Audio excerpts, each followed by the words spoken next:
This podcast is brought to you by Progressive Insurance. What if comparing car insurance rates was as easy as putting on your favorite podcast? With Progressive, it is. Just visit the Progressive website to quote with all the coverages you want. You'll see Progressive's direct rate, then their tool will provide options from other companies so you can compare. All you need to do is choose the rate and coverage you like.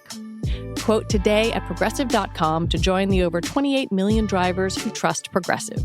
Progressive Casualty Insurance Company and Affiliates. Comparison rates not available in all states or situations. Prices vary based on how you buy.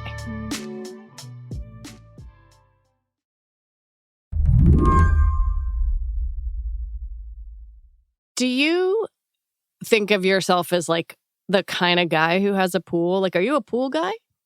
No, I am really not. I mean, I always wanted a pool. Like when I was a kid, I would just, fantasize about like what it would be like if I had a pool. But I don't identify with having a pool. It seems like something other people do. That's Devin Friedman. He's a writer and editor, someone I've worked with in the past. And I would probably not describe Devin as a pool guy either. He's low-key and sardonic, tends to make jokes so dry you almost miss them. But at some point during the pandemic, Devin and his wife decided they wanted a pool. They were living in the Berkshires in Massachusetts, in a cabin they've slowly renovated over the years. And our friends who have renovated all these houses were like, we have this guy who can do these pools. They're really inexpensive. They look really good. It's like they have one of those houses that you see their house and you're like, how can I get that? Like, I wish that I had that kind of taste. So that was the beginning. So they hired the guy their friends recommended.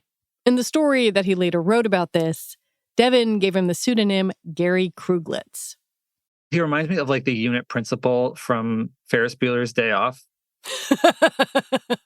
Except he's even sort of more out to lunch. Just he wears a very old-fashioned mustache and wire rim glasses and short sleeve button downs that tend to reveal a little bit of nipple. Devin and his wife sign a contract with Gary, pay a deposit, and wait.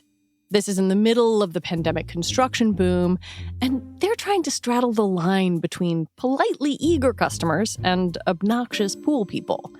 But swimming season is fast approaching, and they want to get this thing done for their kids. It's May, it's June, it's the beginning of July. He stops sort of answering our emails for a long time. We're really annoyed, and we it's like you feel guilty because you're not being pushy enough to get on the schedule to get something done, but then you also feel guilty for being really pushy. But suddenly, Gary emails that he is ready to go. They finally got the materials, the workers can do it. It's time to send the rest of the money. And Gary wants it electronically, by Zelle. If you haven't used Zelle, it's a way to transfer money between bank accounts. All you need is the recipient's email address or phone number. The weird thing in retrospect is that he said, I'm going to want you to Zelle me the money. It's the easiest way. Banks are closed. It's the pandemic. You can't go in. A lot of our workmen can't go cash their checks right now. It's very hard to get them to do anything. They want cash if they're going to do any work. So the easiest thing is for you to basically start Zelling. Here are some emails of the people that you need to Zelle.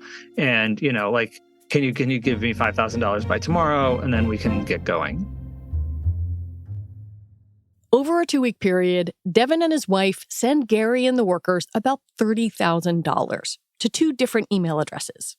Devin is not a total rube. He gets Gary to send him a receipt, which Gary does, on official letterhead. And then the big day arrives. It's finally time for Gary to break ground.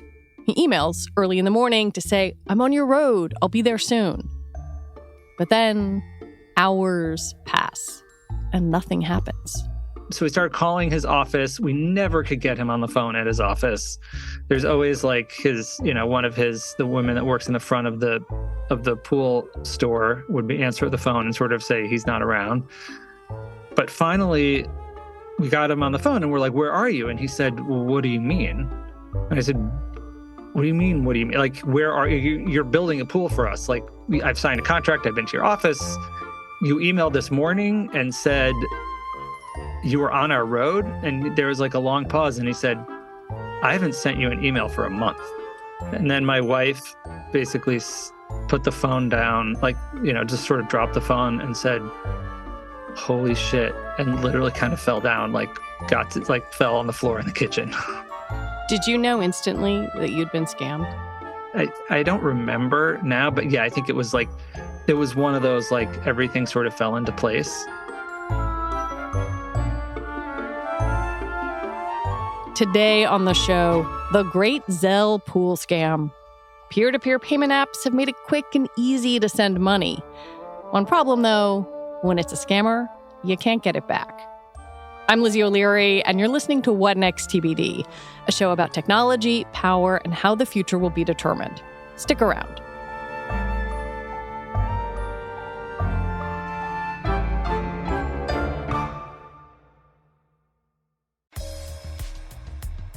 Reboot your credit card with Apple Card. It gives you unlimited daily cash back that can earn 4.15% annual percentage yield when you open a savings account.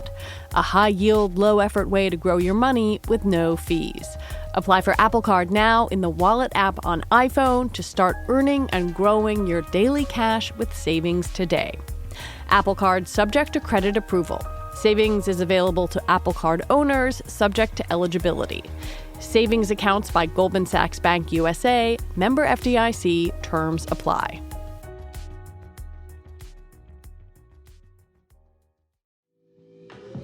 This episode of What Next TBD is supported by Compiler, an original podcast from Red Hat discussing tech topics big, small, and strange. Compiler comes to you from the makers of Command Line Heroes and is hosted by Angela Andrews and Brett Simoneau.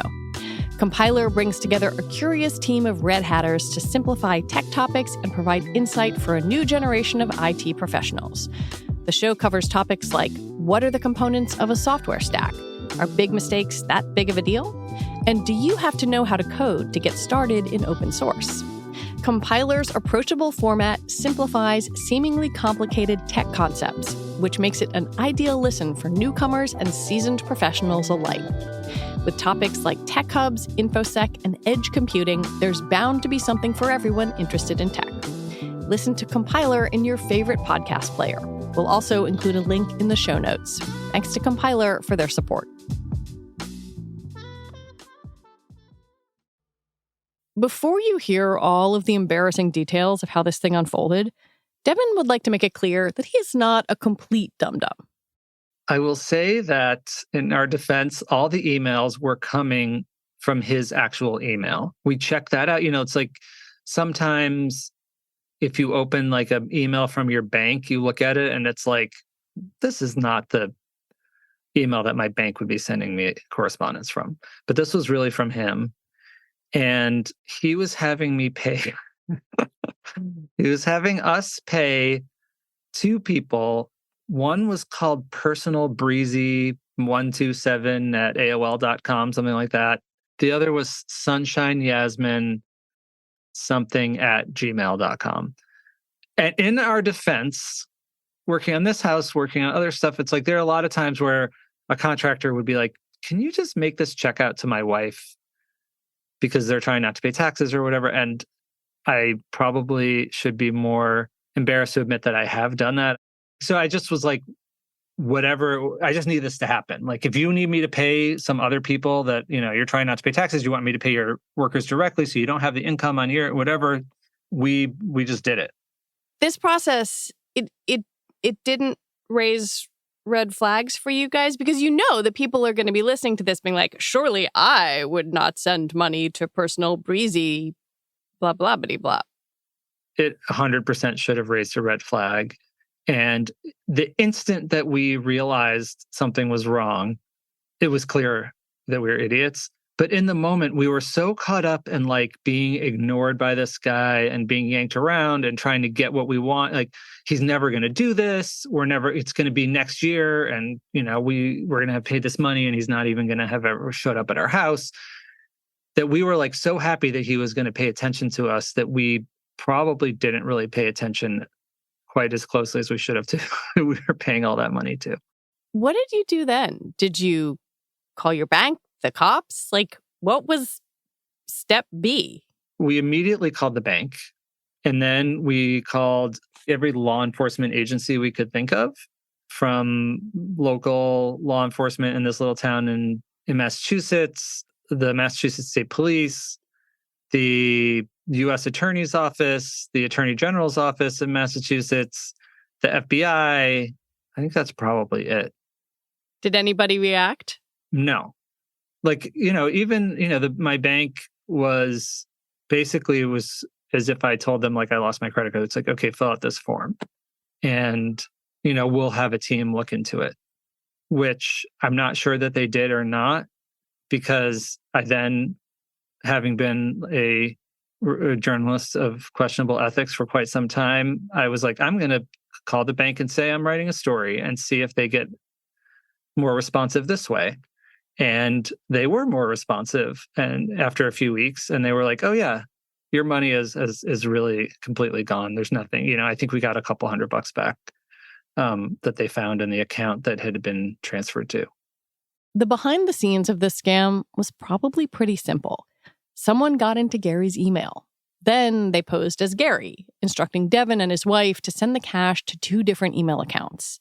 Once the people behind those accounts had the money in hand, it disappeared into a sort of black hole. Most likely, someone got control of this pool guy's email account.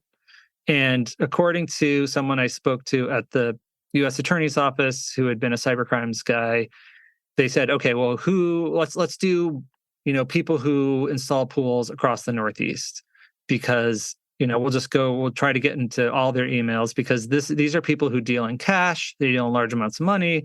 They probably don't have close relationships with their clients where they deal with them every day, because people don't usually build more than one pool.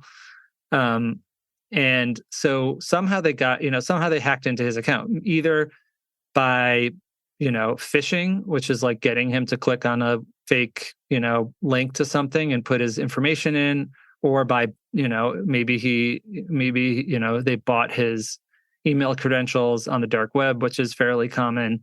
But then once they got in, then I talked to a few other people who were clients of his who had also been approached. So it wasn't just you. No. I want to talk a little bit about Zelle, because this is how you paid this person, these people. I use Zelle. A lot of people use it. But for people who aren't aware, what is it? Zelle is what is known as a peer-to-peer payment platform. And it's basically a way for you to pay someone directly without, having to write them a check or wiring something into their account. It's like you give your sign-in credentials to this, company, and they give their credentials to the company, and then sort of seamlessly the money gets transferred between you without much of a middleman. And who owns it? It is owned by a consortium of the biggest banks in America, places like Bank of America and Chase and, Wells Fargo and all those companies. Do you have any idea how common or widespread scams like yours are on Zelle? They're incredibly common. I mean, when I talked to Zelle, they were like, well, 99.9% of transactions are not fraudulent. But there's the volume of money that gets exchanged on Zelle is so huge that even that 0.01% or 0.1% or whatever is billions and billions of dollars. So, even when I spoke to, again, the cybercrime guy, he's just like, there's no way they're going to investigate this on your behalf, because the amount of fraud on these platforms is so large. It's just impossible and it takes so much effort to track these things down, that unless you're able to link your 30 grand to some bigger scheme of bad operators that are responsible for $1 billion or $1 million, 500 million, whatever it is, that no one's going to investigate it. It's just not worth the manpower. I think I had this idea that somehow Zelle was more secure or maybe less prone to fraud than Venmo. because No, it is owned by the banks. Like no, I it's thought, Venmo. oh. It's just Venmo. It is Venmo. So the whole idea that like Chase and Bank of America and what have you have got this thing all buttoned up, that's a fantasy? No, and I sort of feel bad for, I mean, I think Zelle's a success for them now, but I feel bad that they had to even get into this business because basically, it's like cable versus streaming. It's like cable, big cable companies were making tons of money until the streamers came along and they were like, you know what? What if we didn't charge as much and you could have all this stuff on demand? It's like sort of like that.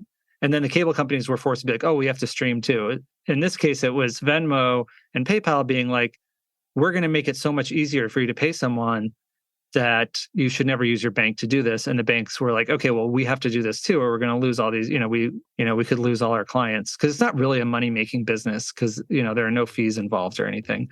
But at the end of the day, the mechanism, I think, is almost exactly the same. When we come back, why we're so willing to trade protection for convenience.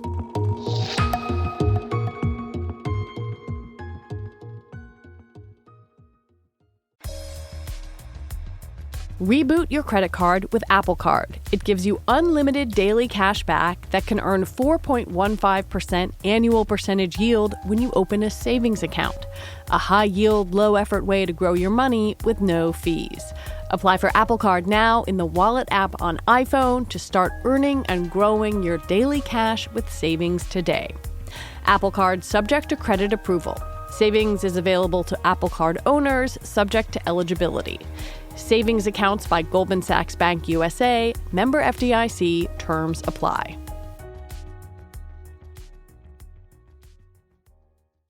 We made USAA insurance for veterans like James. When he found out how much USAA was helping members save, he said, "It's time to switch." We'll help you find the right coverage at the right price. USAA. What you're made of, we're made for. Restrictions apply. Are there any fraud protections? Because I just had someone try to charge $800 to my Visa card, and that got shut down and stopped immediately.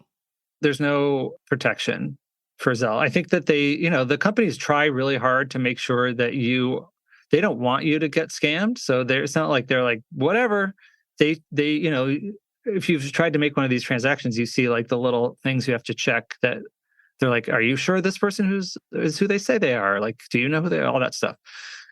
But there's no protection. Like credit cards didn't used to have protections either. But then there's a piece of legislation that was passed where, basically those transactions are protected now. And it wasn't because the credit card companies and the banks wanted to, it's because the government made them.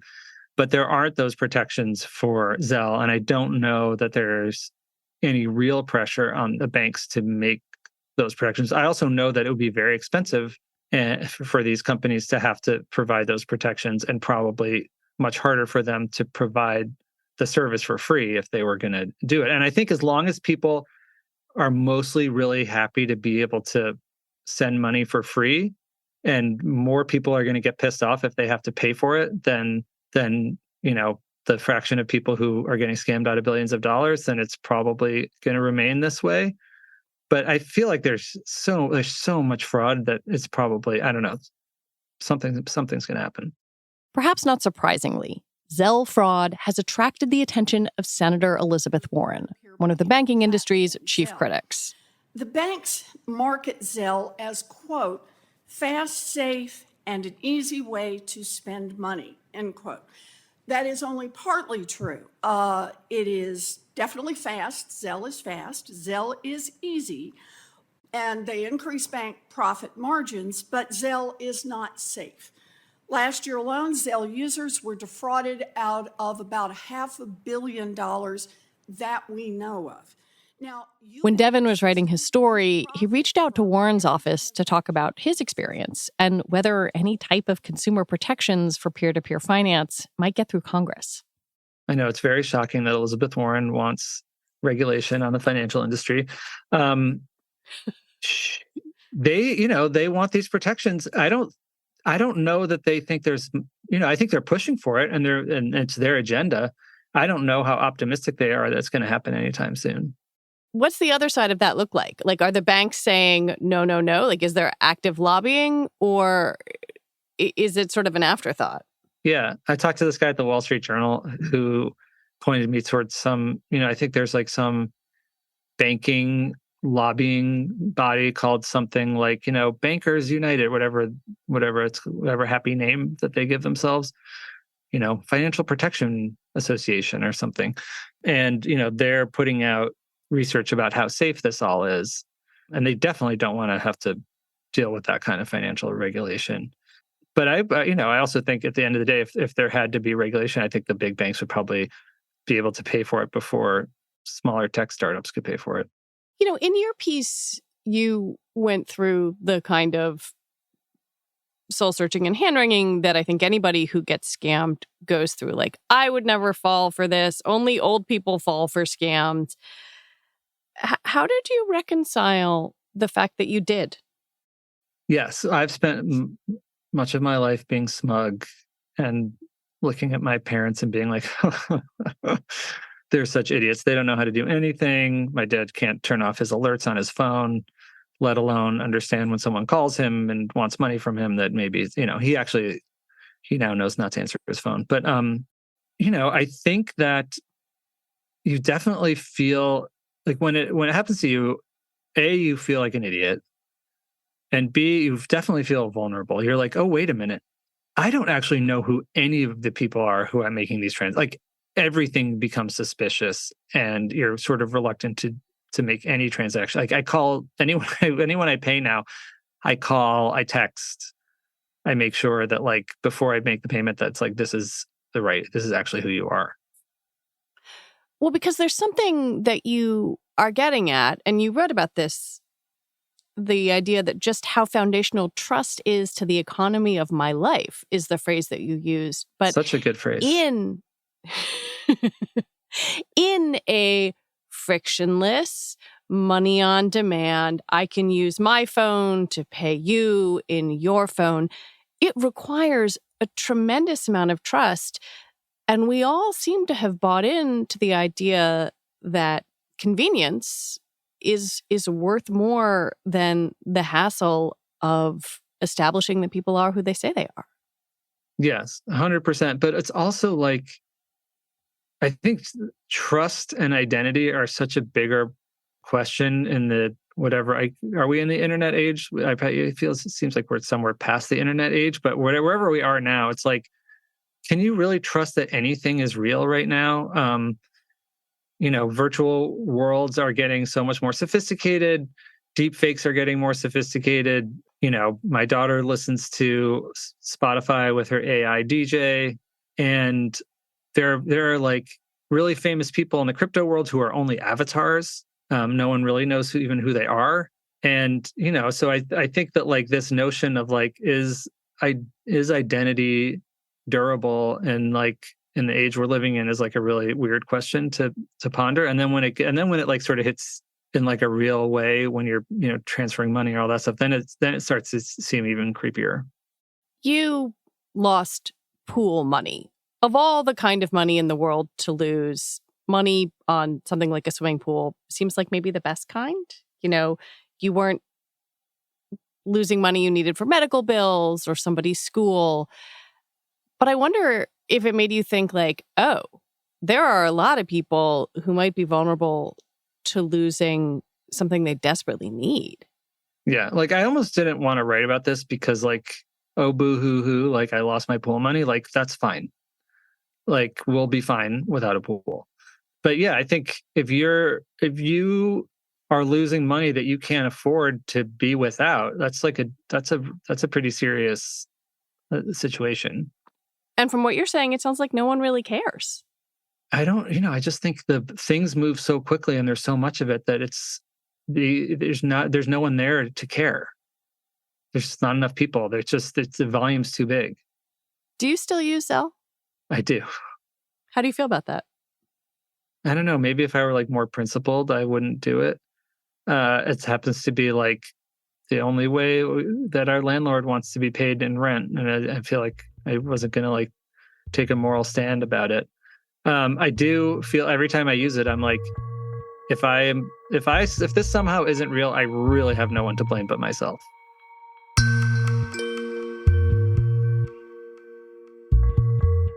Devin Friedman, thank you for talking with me. It is always a pleasure to see you, Lizzie. Devin Friedman is a writer and editor. You can read his story, The Great Zelle Pool Scam, on Insider. We've linked to it in our show notes. And that is it for our show today.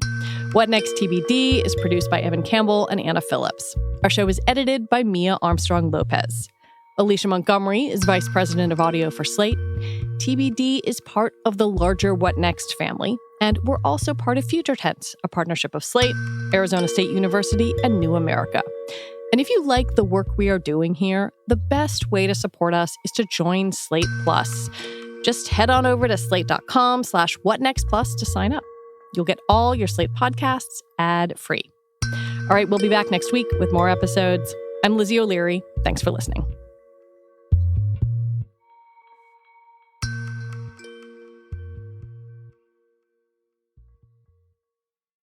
It's time to get your checking account to zero with free checking from PenFed. That's zero ATM fees, zero balance requirements, and zero time spent waiting for your paycheck to direct deposit because you can receive it up to 2 days early.